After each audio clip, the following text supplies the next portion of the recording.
Hi everyone, Bandana here. I hope you're all doing well. Welcome back to the channel and welcome to what I can only describe as a Boomer RTS, Battlefall State of Conflict.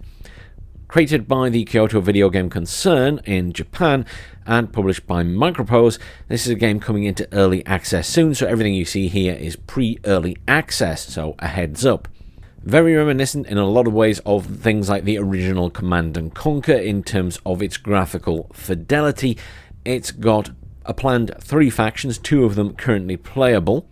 I do suspect that some people will be put off by the fact that the graphical fidelity is quite low. It is definitely not the prettiest game, it is very much going for that retro look. It is pre-early access, so I expect crashes, I expect bugs, and I've encountered some, such as in the tutorial. The campaign is okay. They're trying to go for a variety of missions, however there's very little instruction in these missions sometimes. Like there was a defense mission where you have to defend an area, but it didn't really tell me the size of the area I had to defend or where to put things, so it was quite confusing, and then I was suddenly being attacked everywhere, so there needs to be a lot more instruction in those during early access. Today what I thought we'll do is just play a little skirmish so you can see what the game is like, and then maybe I'll hop into the campaign on the mission I last did, and I can show you a couple of the issues I currently have with the game, one of the main ones being pathing, and you'll see the pathing issues both when we do skirmish and also when we then do the little campaign mission. Hopefully this is all things that the developer will focus on during the early access period and improve it.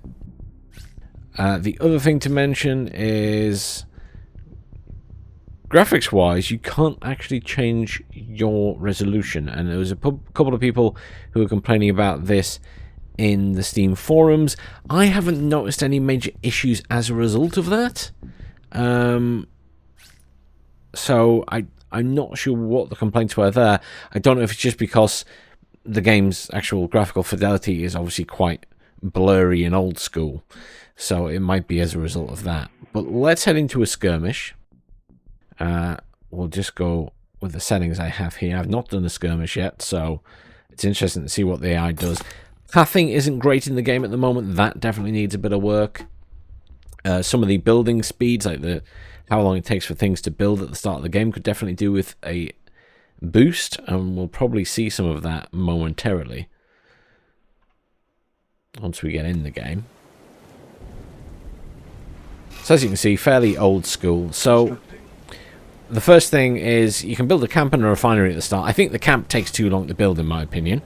I think this could be going a lot faster at this stage of the game, considering it's the first building you're putting down. I think 10-15 seconds would be more than enough for that, to get the game off to a start, because otherwise you sat for 40 seconds doing, well, pretty much nothing. As you can see, we've got some resources here, pretty much the same as you'd expect from either Command & Conquer, in Sense of Tiberium, or indeed Red Alert.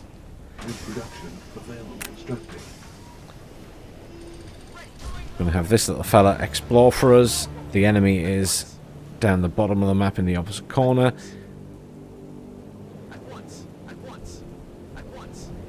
Some more resources over there. The music is very stereotypical of these type of games. Obviously we can build infantry, and we can build sentries, which are separate from the other build queue, so that's one thing that you don't have to worry about too much. Stick that down over here to defend the base. Can send a couple more of the riflemen out just to have a little scout. Send one right down the other end of the map.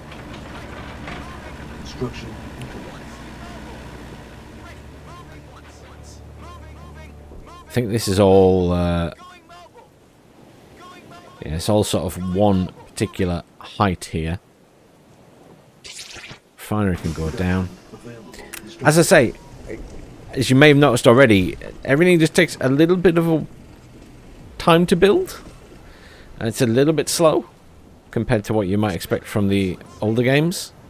Here's the AI's base. They have a much better miner because it's got a gun on top, which, as you might remember, was the case for the Soviets in Red Alert 2. You get special abilities you can use here. And as you level up in the game or get more experience and stuff, then you get access to more of them, and this is the amount of points you get. See here, enemy units. That's a digger. I think they have units that can dig into the ground and be like little turrets.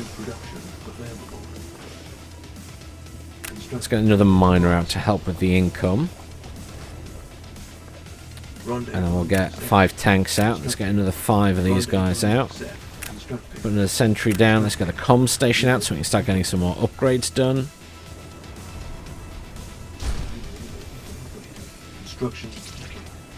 Get another sentry down there. So if you put sentries down, they build walls between them. You don't actually get wall buildings specifically. Unit lost. Unit complete. You do get different types of turrets as well. Can zoom in a bit of the units.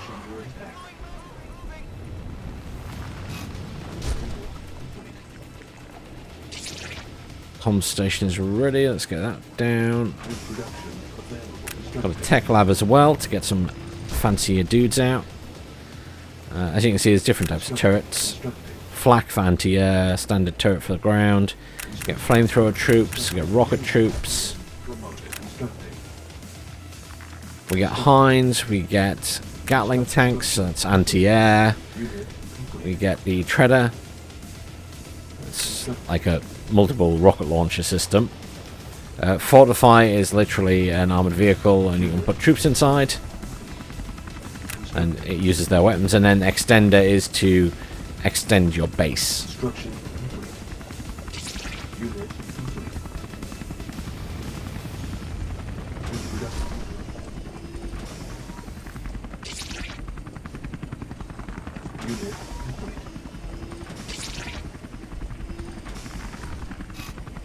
Let's have a little fire base down there. We also get some fancier turrets. Pulse turret and a plasma turret. And then we get a heavy tank, and we get some artillery, and we can scroll down and build an MCV as well. So there is a scroll there. I've got more room on 1440p, so that could maybe be dropped down a bit. The enemy is just an easy AI. I haven't done anything special there. Typical AI behavior. Putting lots of stuff in one area. So this can have 8 people in, so let's stick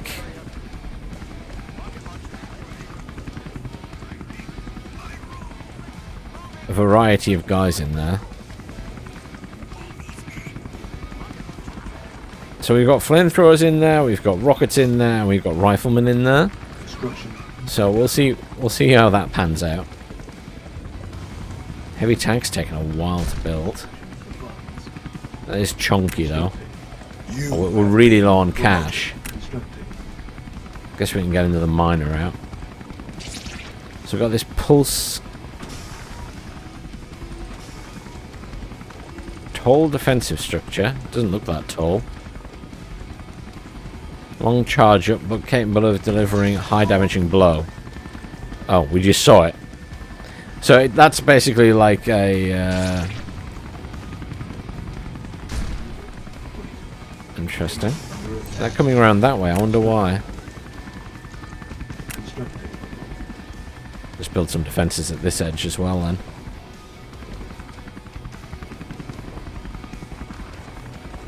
Is that our artillery? Oh, that's the artillery. Oh, that is a funny unit. Can I target the ground with it or something? I don't think I can. I know you can do Q move. I'm not sure there's... It's an interesting looking unit.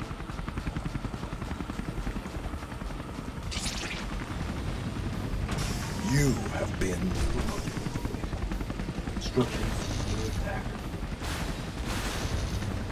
That's pretty effective.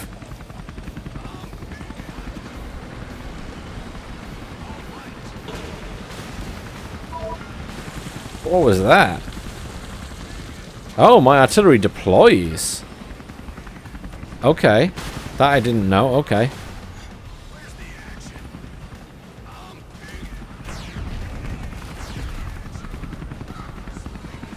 This is news to me.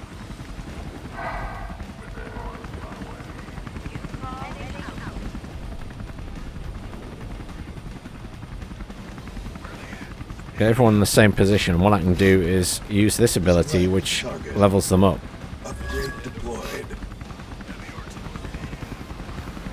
You have been promoted. I think they should smash the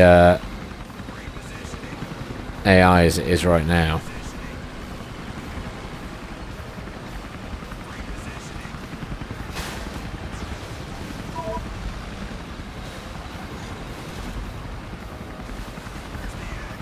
Get this to attack the base there. I don't know how close it needs to be. Oh, there we go. It's deploying now.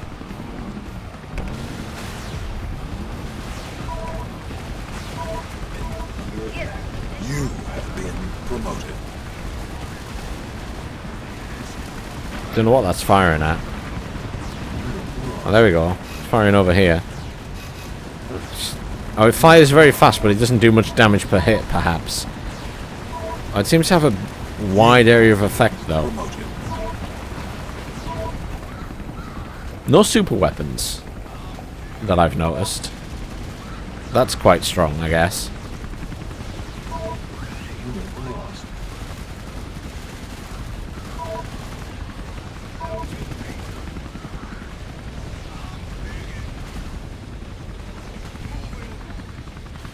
Oh, there's a building there.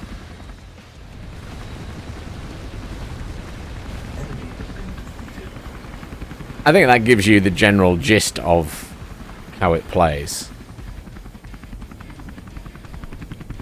Some of the lighting effects, like a bit flickery and stuff, and I can definitely see the fidelity of the game in terms of, you know, how it's such an old style of graphics, not appealing to some people, I think.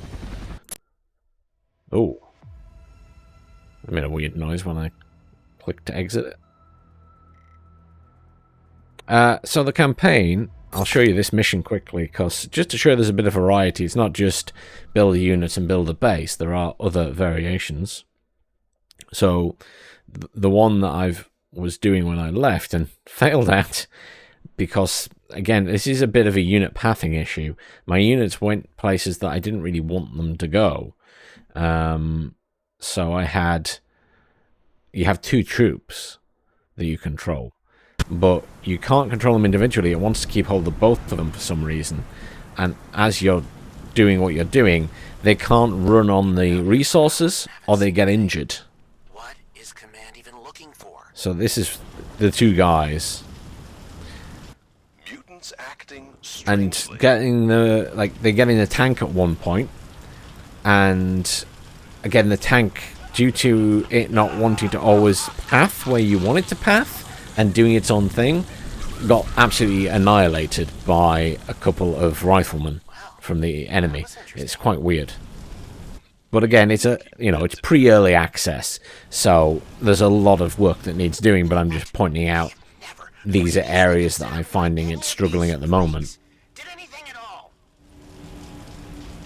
I'm considering getting the hell out of here. I do like the conversation these two have. At once. You are aware that we're going to turn into You see what I mean? closer to this thing, right? Okay. So he got injured as a result of being near that. I wasn't really intending him to get injured. I wanted him to sort of go around, but I think we'll be able to get through here. Let's find you see, I have control of both of them. I can't select just one of them. I just permanently have both of them on this mission, which I don't like. I want to be able to control them both individually, if you see what I mean. Because at the minute they're just doing their own thing, so I can't guarantee that they're both going to stay alive.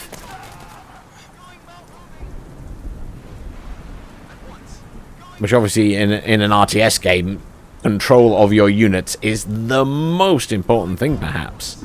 Or certainly one of the most important things. I do like the lighting on this map. I have found that a lot of the maps are quite dark. That map that I played Would you look at that? for the Skirmish is actually one of the brightest maps I've played, which was actually quite nice. Everything else has been kind of dark so far in the campaign. So we'll get these guys in here, and we'll just...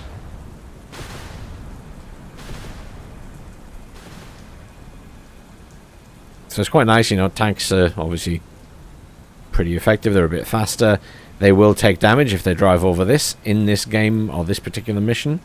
I don't think they always take damage, but they certainly do at the moment.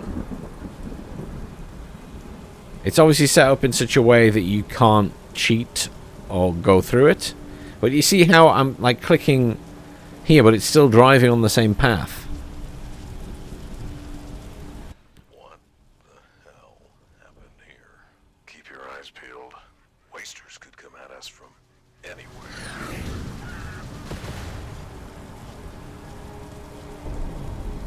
See what I mean about the pathing? It's just kind of going wherever it wants sometimes and turning back on itself and...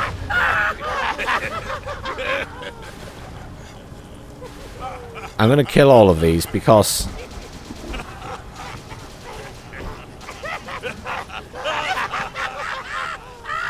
So do you see what I mean about how they just... like they weren't attacking, then they attack. They're going to kill the tank. They're just riflemen, but they're going to slaughter the tank. And they're going to kill my guys because there's more of them. But if I go around this way, everything takes damage from the actual resource. So... I can see what they would do. I got a lot further last time, I should say. But I just feel like the missions need quite a bit of work. And the pathing needs a major overhaul, in my opinion, at the moment. So if the developer watches this, and hopefully you understand some English, because obviously you're in Japan, so I understand if it's, you know, it's not going to be your first language. Paramount for me would be look at the pathing of your units, because it's not good enough for an RTS. That would be my main thing. Definitely something that needs working on as you progress in development. Probably the main thing I would focus on. Acting strangely. You know, certainly it's controlling units is like the mainstay of RTS, as I say. But I think it's a fun little game. I think it still needs a lot of work. It's nice that there's a bit of a campaign and stuff in there already, and you can skirmish and everything else. I haven't obviously tried it multiplayer, but hopefully there'll be a demo at some point that we can try multiplayer when the public get their hands on it. Tutorial was okay, but I managed to get it to crash. So, you know, there's obviously still issues there, but it is not even early access yet, so I'm not holding bugs like that against it. You know, a crash is a crash. So I'm not too bothered about that, but obviously there's areas like the pathing that really need looking at before I could say go and buy this game. Certainly want to keep an eye on. I couldn't, obviously, as ever, I don't tell people to buy early access, so just keep an eye on it for now, and hopefully they manage to solve a few of these issues. But thank you very much for watching. I hope you all have a great evening. If you have any questions about the game, do feel free to ask me in the comments, by the way, and I will try and answer them. But I'll see you all soon.